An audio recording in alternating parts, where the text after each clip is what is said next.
the tourism sector to be digitally transformed. Small businesses to be a key plank in the recovery of the economy.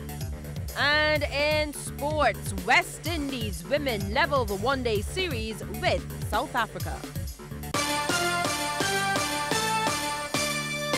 Credible, balanced, committed. This is the CBC Evening News. A very good evening to you. I'm Lisa Lord with the Sunday, September 23rd edition of the CBC Evening News and our top story. With Tourism Week now in motion, Minister of Tourism Kerry Simmons believes the key sector must now look to do what it does even better. He was speaking during a service to mark the start of Tourism Week at the St. John the Baptist Church this morning. Minister Simmons says while he acknowledges the accomplishments of the tourism sector, the challenge is to improve, and he believes that digital transformation is at the center of this improvement. This moment in time cannot and must not be squandered. It must be used as an opportunity to modernize the ancient and antiquated and outmoded practices of government in Barbados.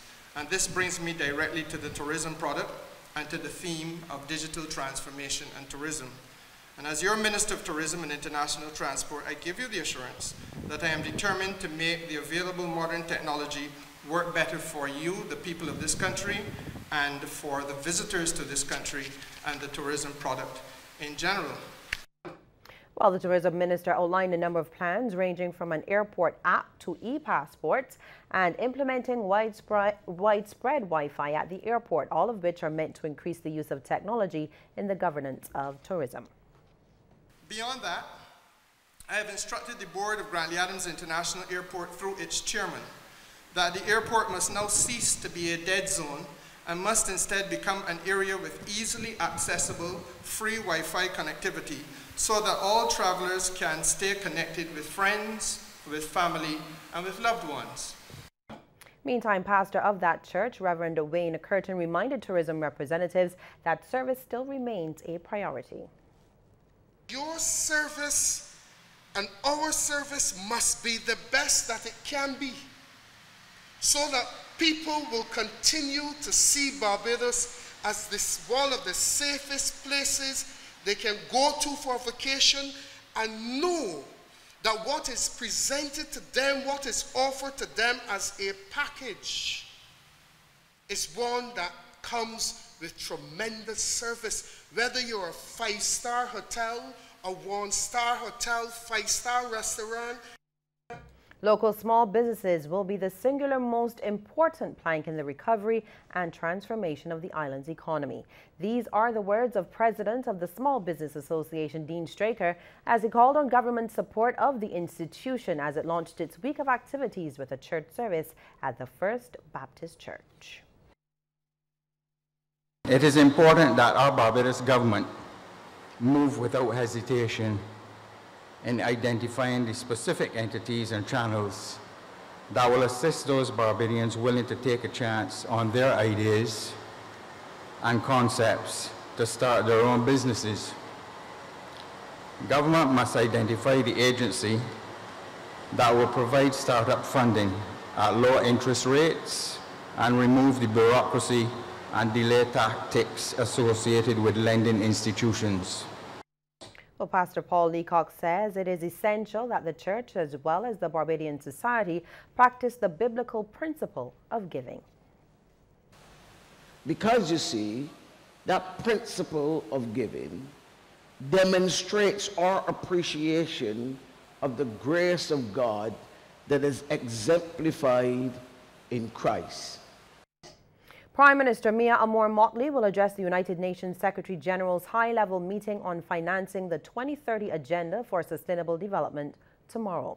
That program of the high-level meeting will reflect 3 action areas: building momentum and political support at all levels, stepping up engagement with the private sector, and making the most of innovative solutions to finance the Sustainable Development Goals. Now, this meeting will take place immediately before the general debate of the UN General Assembly's 73rd session, which starts on Tuesday. During the session, each UN member is expected to deliver a national statement, with Prime Minister Motley delivering her speech on Friday afternoon.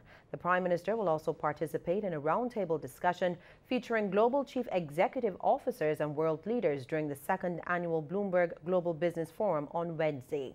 The discussion will focus on building resilient economies and preserving marine ecosystems in island nations. During the forum, Ms. Motley and a number of CARICOM heads of government have also been invited to a special meeting with the founder, Michael Bloomberg. It will be held to discuss policy strategies to tackle the growing burden of obesity and being overweight, which are all major problems in CARICOM. Well, the observation of National Youth Week kicked off in fine style this morning with a church service dedicated to the island's young people at the Bank Hall Church of the Nazarene. Our Shane Jones reports. The Cadet Corps, Girl Guides, Boy Scouts, and the Barbados Landship paraded outside of the church before the service and were inspected by Minister of Youth and Community Empowerment, Adrian Ford. A large congregation filled the Bank Hall Church of the Nazarene, and Minister Ford stressed the importance of National Youth Week.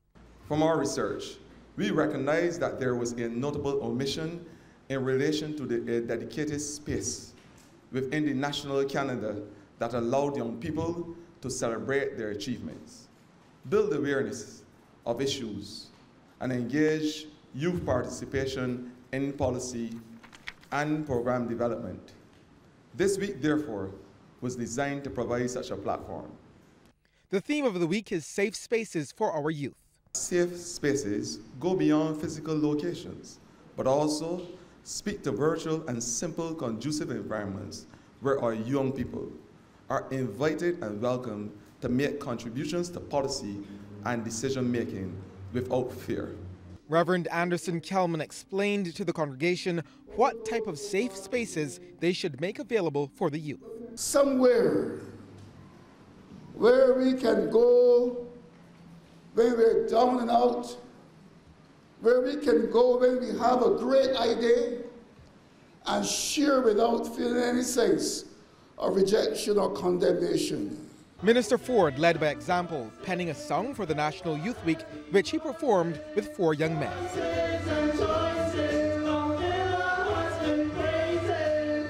Shane Jones, CBC News.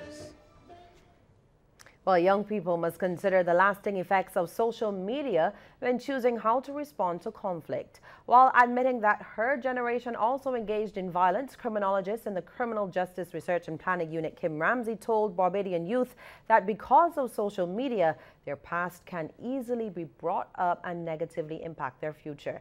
And she was addressing the commemoration of the International Day of Peace at the St. Michael's Cathedral.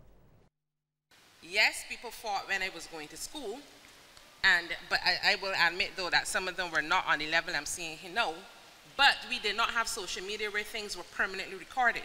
So it is important for you to remember when you engage in an action, the consequences of that behavior 20, 30 years down the road. When somebody goes and rehash these memories or these images, and you're there going for an interview or you want to change your lives, and this comes back to haunt you. Always think with the future in mind whenever you engage in a behavior. And St. Leonard's Boys School will be closed tomorrow. This is because of environmental problems. This information comes from the Ministry of Education. The school will reopen on Tuesday. Now, the Ministry of Education says it wishes to thank parents and guardians for their understanding. The Barbados Agricultural Society is making a big push to ensure that local farmers are able to supply market demands this Christmas. Now, last Yuletide season, imports were needed to satisfy the high demand for pork and poultry. BAS CEO James Paul says they will be very vigilant. Now, during a seminar for farmers this weekend, Mr. Paul says they focused on improving the technical ability of farmers to quickly address issues they face. One such ability is that of artificial insemination. It's not something that is space-age technology, and it is not something, of course, that cannot be learned. What happens at the moment is that there are very few persons who do AI in Barbados.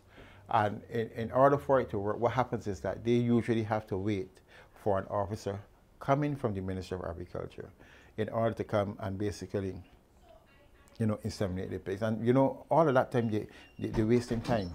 Not only that, they're not taking advantage of the time when, of course, the animal, the sow in this particular case, or gilt for that matter, okay, might have the greatest potential to be bred.